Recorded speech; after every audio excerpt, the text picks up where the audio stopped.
So, Richie, give us a quick nutshell of your resume of what have you done, how did you get started, that kind of stuff. Well, I started at a very young age, I guess age of 4. I was a page boy at a wedding, and at the reception saw the mobile disco and been hooked ever since, you know. So I started my own mobile disco at 15 years old, as soon as I left school, while going through college. And basically built that up, but then eventually when I got old enough to go to clubs, I started going and started off DJing actually. Discovered lighting by accident. One day the lighting guy was sick, and they said, you know, can you have a go, see what we can do? And I went in this room, there was just lots of buttons everywhere, and had the time of my life. So haven't looked back since. After that, with the company, it was a corporate company in the UK, from the UK originally. They have about 350 nightclubs in the UK alone, but it's very kind of diluted, I guess. But you know, worked my way through the company, started doing new installs with them. Then out of the blue, I just got a phone call from someone who said, I have a guy in Boston who's looking for someone. Are you interested? And I didn't even know where Boston was, actually, to be honest with you. And it was a first weekend in February, and I was on the plane with my t-shirt and leather jacket, just about to land, and the pilot said, it's currently minus 55 and snowing. So that was my first introduction to America. Pretty cold. Very cold. But yeah, I worked with John Lyons at the Avalon Club in Boston. I went over for that interview, and we hit it off. You know, I could see he was someone who was very passionate about technology. So I thought it would be a good opportunity to do new things. So I started working there, and then one of his managers who left to go work in Vegas said he was opening a new nightclub, needed a sound system, and also lights. So John designed the system, and I designed the light show, and that was for the Light nightclub in Bellagio. That was the birth of the Light group. And since then, we just keep building them. Seems it keeps going, but it's been great. It's you know, using Avalon as a testing ground for new fixtures, so I get to play with all the cool toys. There's a lot of cool toys at Avalon. Absolutely, yeah. But yeah, we just been going with that. So now we have a design install company on the side, I guess, as well as our own playground. Now in Hollywood, of course, not. Yeah, it's a great facility, and I think it went through a recent renovation, right? Yes, we just finished a whole renovation, new light show, new sound system, new lobby, new bathrooms, new everything pretty much. So it looks really great. Cool. Well, you know, for those of you who hadn't had the chance to see the video, I encourage you to go to our YouTube channel and check it out, and you'll be able to get to see exactly the versatility they have at the club. I was surprised how within a few minutes you were able to change between a certain scene with your lights. It's with gimbals and trussing, right, and change it up every week if you wanted to. So that was really cool. But tell us, what's the difference between lighting a concert or a theater to a nightclub and a bar? That's a good question, actually. I mean, just like TV and film is very different to concert and theater. Nightclubs are again very different. Generally, the biggest factor of the nightclub is that most other venues and concerts and things, you have a do you want to call it? A playlist, you know, you cue list, you know what's going to happen. Everything is scripted, pretty much. You know, a concert, you know what they're going to play, you know the songs. In a nightclub, you're busking, basically. I mean, it's you don't know what's going to happen in 5 minutes' time. Right. It could be something completely different. So you got to be ready for everything, right.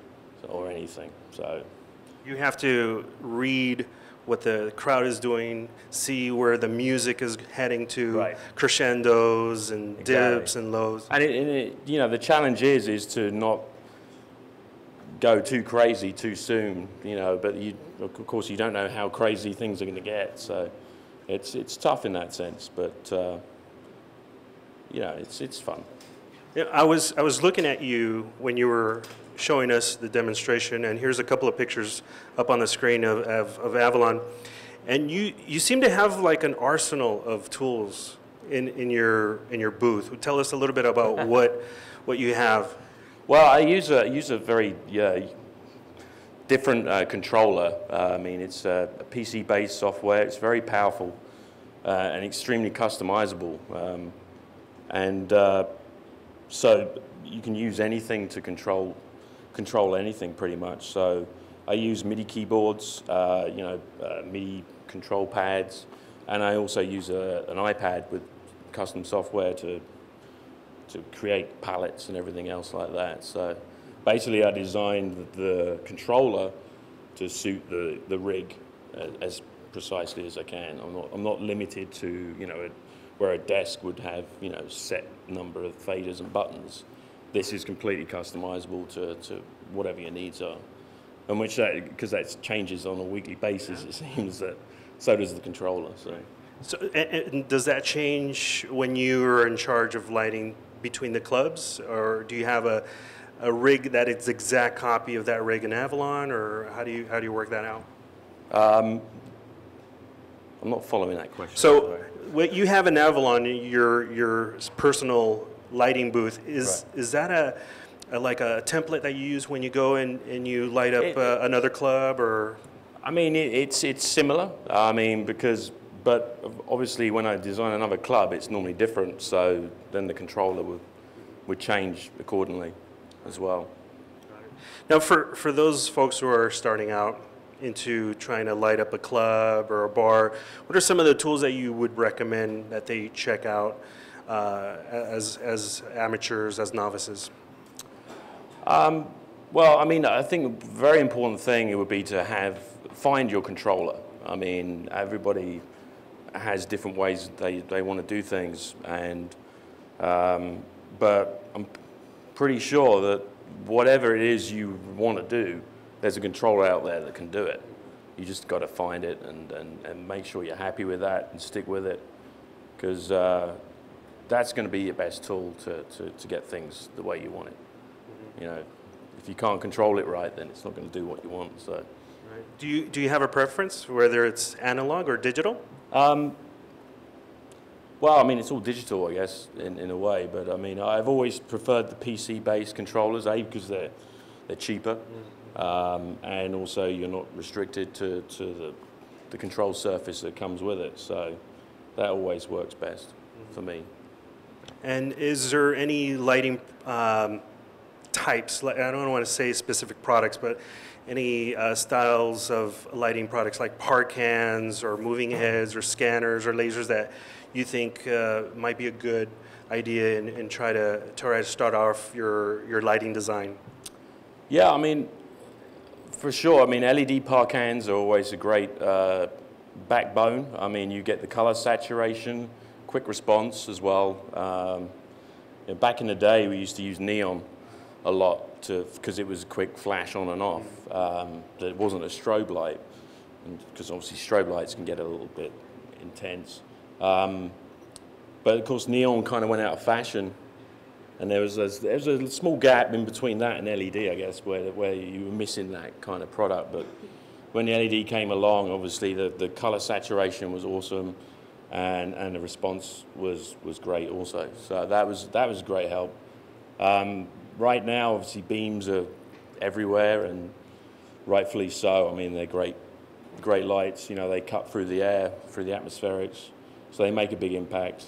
And of course, video as well is a big part of it. And I try and use video as a light effect rather than just video as well. So I will take control of the video system and just like flash colors on the video along with the lights and create that. So that's been really good.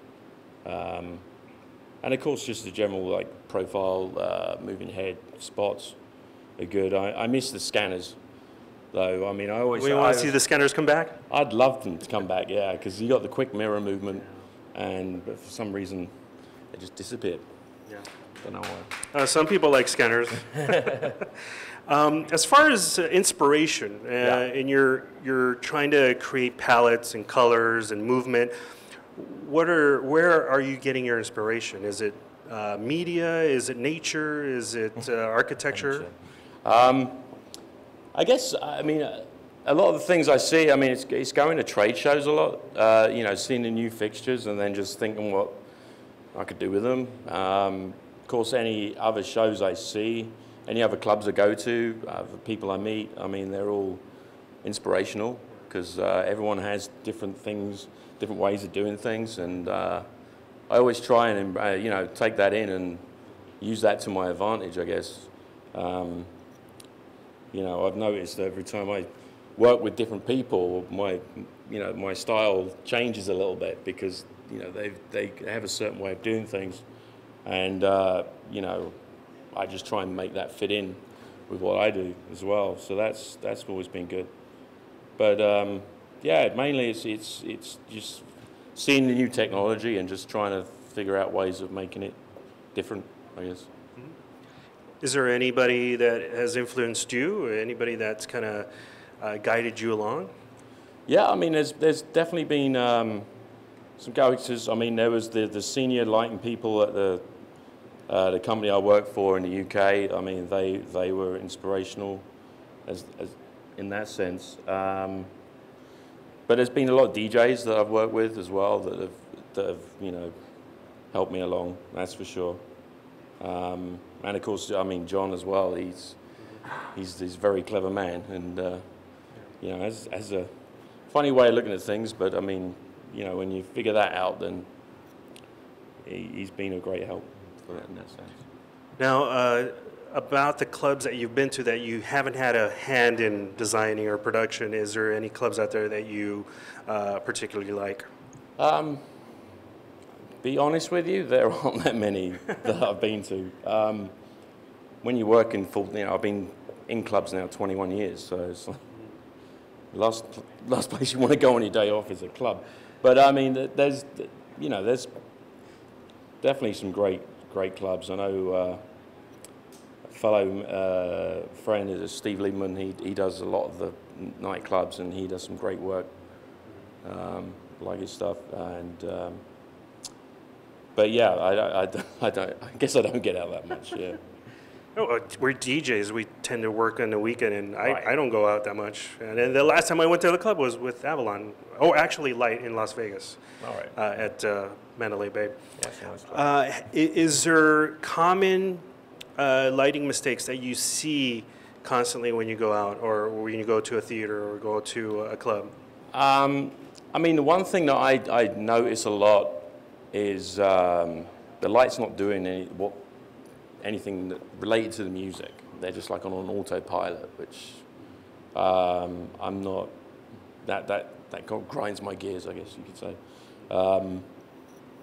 There's that. I mean, just a lot of places they seem to put too many lights in, and then just don't do anything with them. Cram them in? Yeah, just cram them in, and then just have them still pointing down or something like that. But that's always something. But I don't know. I mean, every designer, I'm sure, is like looks at something and just tries to look at it and see how they can make it better. I guess, you know, that's just nature. Exactly, and I've been to clubs where they have a good lighting arsenal, right? But they seem to have a show that's stuck in repeat, like it's just it's doing the same thing over Again, and over again? I'm sure a lot of that goes back to the controller. You know, if you can't do what you want to do with it, I mean, there's no point in getting the best controller on the planet, and if you can't use it, then that's pointless as well. But I think, you know, it's just very important that you have control, and you can do what you want. I mean, you know, if you're doing a concert, you may have a few hours to program the room, but really you need like a few weeks, maybe even months, because as I say, you've got to be ready for everything, so you've got to have a lot of cues. You know, I'm probably looking at probably 2,000 cues in Avalon, just there, ready to go. And you know, some may not get used for like a year or something, but they're there. And obviously, there's the favorite ones, but there's a lot in that system, and of course, a lot of buttons. So. Oh yeah, there was a tons of buttons. I saw that keyboard. I'm like, what is he doing with the keyboard? But Yeah. I guess it's to trigger scenes and settings. The keyboard is a great way of having a lot of buttons at your fingertips, and obviously kind of used to pressing them in a sort of musical fashion. Right. So the way I generally set up the keyboard would be the black keys would be pages, and then the white keys are the programs on each page. So if you have a 49 key keyboard, you're going to have 20 black keys, that's 20 pages with 25 or something, can't remember the exact number, white keys, so they're programs on each page. So instantly you've got hundreds of cues at your fingertips right there. So that's worked really well. The launch pad is another MIDI controller. It's 64 or 72 buttons. Again, compact, and you know, just they're all there. So that's coming really handy. And of course the iPad, obviously being a great touchscreen device, I use a software called Lima, and you can create custom pages, and I create color palettes and gobo palettes and things like that. And of course, it's all specific to what you have in the room at the time. So, right. How much time do you think you spend trying to come up with scenes and stuff like that? Oh God. I mean, many hours. I mean, on a weekly basis, I may only get a few hours. Because we change everything, you know, on a weekly basis, a lot of the time it's just doing focusing and patching and things like that. It takes up most of your time. But I find a lot of times as well, I do things on the fly during the night where I'll just, you know, switch into programming mode and kind of build things up along the way, you know, depending if the DJ allows you to do that, of course. Yeah, that's a good topic to talk about as far as the DJs that you get in the club. How much influence do they have over the lighting? Well, I mean, unfortunately, at Avalon, I'm not anywhere near the DJ because they're on the stage. I'm in the balcony, so I don't get to interact with them, which you know is a great function to be able to do that because you know if he can pre-warn you what he's going to do, then that obviously gives you an advantage. Have you ever had somebody tell you, oh, you know, my colors are yellow and orange? Oh yeah, no, I've had yeah. I mean, they could come up to me before the night starts and say, you know, I only want reds and blues, and you know, or no strobing or something like that. Sometimes they come with their own lighting people, which you know, sometimes they program the room themselves, or they look at it and think, oh, yeah. And then just they sit behind me and like tell me what to do, which doesn't work very well, but you know, they can guide me. It's kind of hard, you know. You're so used to doing things one way, and then when someone's trying to change it, it's just not the easiest thing in the world. So. We talked a little bit about video. Do you mind if we talk more about it? Because I wasn't sure if you did video when we were doing the video shoot. Video is a huge part of what I do. So, yeah, we just got a big LED video system. It's, you know, 4K resolution on the width. It spans about 180 degrees in the room, so it's a big part. And of course, the other thing is LED video is extremely bright. So we generally run it at like 2%. Really? Yeah, because it's you know it's very bright. And in the wrong hands, that can be, you know, dangerous. So actually, I've been spending the last couple of weeks, I've been doing a lot of actual video shifts instead of lighting, just to get to understand that better. Because you got to make sure basically you have a lot of negative space, you know, so black is your friend kind of thing, you know. So the video content is just very minimal, like lines and things and shapes, or outlines and things like that.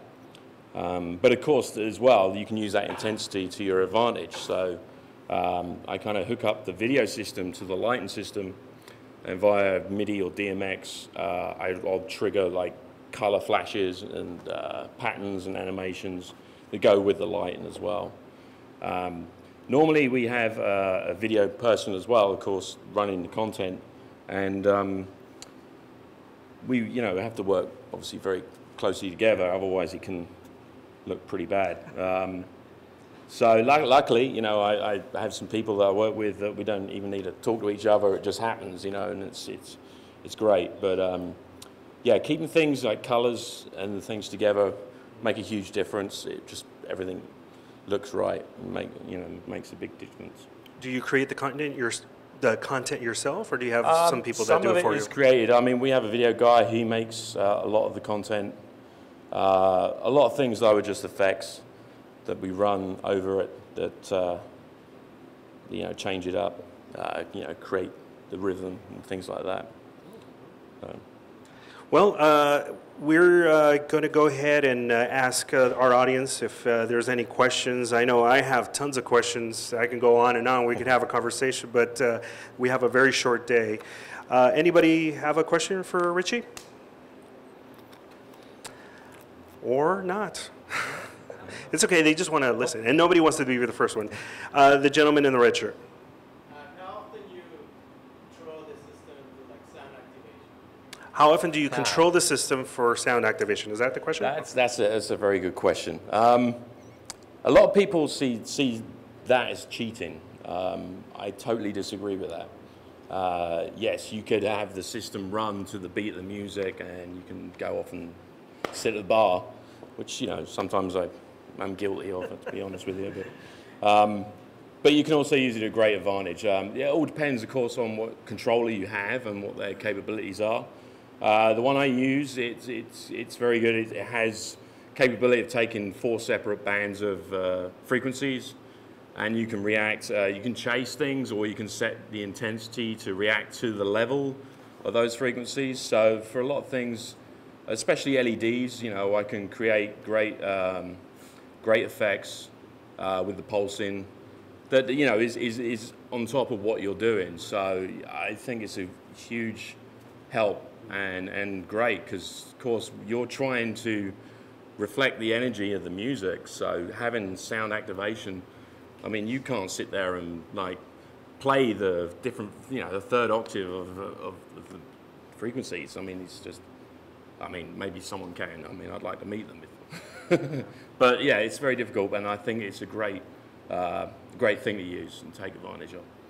I guess a lot of us, especially mobile side, we think sound active as internal programs that the lighting fixture does, but you're talking about the input from, say, the mixer of the DJ into your console and being able to automate certain tasks. Yeah, absolutely. Yeah, I you know, I have to make sure that I always have a feed coming in, and I use a lot of things.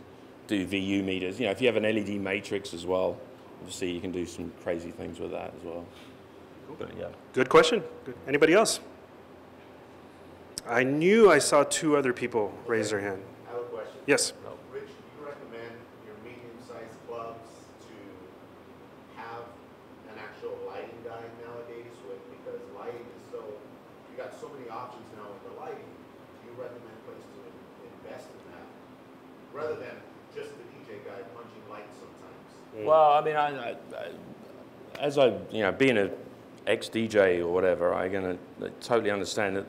I mean, I don't know, it's very difficult to try and DJ and run lights at the same time. I mean, let alone add video to the mix. I mean, it's crazy. So, I mean, obviously there's extra cost to having that extra person there, but, well, I mean, once you get it to a certain, you know, amount of fixtures, then absolutely, you know, you can't beat having an operator for them. You recommend that for clubs of any size, even a small one? I mean, we've done systems, you know, we've done bars and things where, you know, it's a couple of hundred capacity and they've had lighting people, and I think it's definitely helped the space. So I mean, it all depends what you put in there and what kind of music's playing and the clientele, of course. So it's very, very different. I mean, if it's a high energy kind of space, you're playing a lot of EDM, as they call it these days, then yeah. But if you're just playing soul, you know, something like that, and it's low key, then, or hip hop, say, you know, that doesn't generally. Hip hop works great with just the sound activated, you know, because it's just. Whereas I have my one hip hop cue, which you know, you put on because it reacts to the music and it does everything that the music's doing. It's just the nature of it. There's not really any ups and downs and things. It's just go, go, go. So. That's a great question, Alfred. And I would think that as a nightclub owner, it'd have to be a cost of having that extra personnel there for that particular day. I mean, trying to think what you would call a medium-sized nightclub, but I mean, that line operator, 9 times out of 10, he wants to be a DJ, so or he's aspiring to be a DJ or something like that. So I mean, that can also be a benefit to the venue, because you know, always having a backup DJ isn't a bad thing. Because of course you can run a place without lights, but without music, you're screwed. So that's important. Yep. Good question. Over here, the young lady with the black top. How do you label, keep track of, and organize your cues? Oh, good question. How do you? I don't know if everybody heard that. How do you organize, label, and keep track of your cues? That's a good question. Yeah. Generally, I have different sections of control and different sections of cues, I guess, for control. I generally have my first 8 pages are kind of all in one cue. So press one button, it does everything. And generally, I have one page for slow, page for build-up, page for sound, page for waggling around, as I call it, and a page for shutters programs and a page for strobe programs. And then on each page, say there's like 24 cues on a page, I start at the bottom will be the like lowest intense to the top being the most of each of those sections. So like the first page is slow cues. That would be, you know, for breakdowns in the music or just beginning of the night, just very slow moving, very graceful. The build-up kind of things, they're kind of things where things just fade out or build up or strobe, you know, just for those kind of build-up moments. Sound to light would be your hip-hop stuff and anything kind of sound reactive. Then the other page would be, let's say, I call it intermediate actually, where it's just faster moving cues. And when I say intense, I mean because these cues, because if you've got to do that quick change and you just got, you know, want to press one button to change from something completely different, those cues are great for that. So they do like the first 6-7 pages. Then after that, then I have breakdown of color, gobo, shutter, and movement for those cues that I can then change on top of that if I want to get more intricate. Then after that, then you have cue pages for each individual fixture group, so you can control them separately as well. And then I have buttons that always do the same thing. I have a control pad that just does all the shutters for all different ones, so I can play it like an instrument. And then I have all the color and gobos for all the fixtures all on one page as well. So, all in all, I think I have about 112 cue pages. So. And how many scenes per page? Anywhere from 16 to 30. Yeah, maybe more. Like color pages for my palettes, they may have like 60, 70 cues on them. But I mean, a cue just being like, turn that light red, you know, so. But they're all cues. Do you have favorite cues that you always go to throughout the night? Yeah, I mean, there's ones I like, just again, like making everything white, making everything UV, making everything small, making everything big. So I have one called like small, one called huge, which basically just zooms everything out or adds the frost. Slow, fast, just very quick changes. Because, as I say, half the time you don't know what's going to happen. So it's got to be prepared. Excellent. Now you got to go organize those cues now. Over here. For recording the cues, do you use palettes a lot, or do you just record hard value cues? Yeah, I do use palettes for specifically for position. Color palettes, they're already programmed in a way that I never really need to add that into cues. Most of the cues are just the movements. Everything else is laid on top through everything else. But yeah, because we move the fixtures around a lot, every night I just basically update those palette cues, and then all my cues then will correct themselves. So it works well. Excellent. Good questions, guys. Over here in the back. What are your tools? Well, my main tool is the controller, I guess. I use it's a program called ShowCAD. It's very unconventional, I guess is a good way of saying it. If you're used to, like Grand MA or the Hog or any of those boards, the Avo lights, it's going to be tough to kind of use it. I find it very difficult to show people who know those desks this software, because they've got their way of doing things and it's not the same way. So it's a lot easier for a complete novice to come in and I show them and they get it. But then, of course, they struggle on the desks. It works in the other way. But it's not very expensive and it's extreme. It's probably the most powerful thing out there, but it's obviously got its quirks but yeah, I wouldn't use anything else. Any other questions? How are we doing on time, Tom? Are we right on time? Not that I'm rushing or anything. We're good. Excellent, excellent. If there's no more questions, I want to thank Richie for coming out here. Let's give him a big round of applause.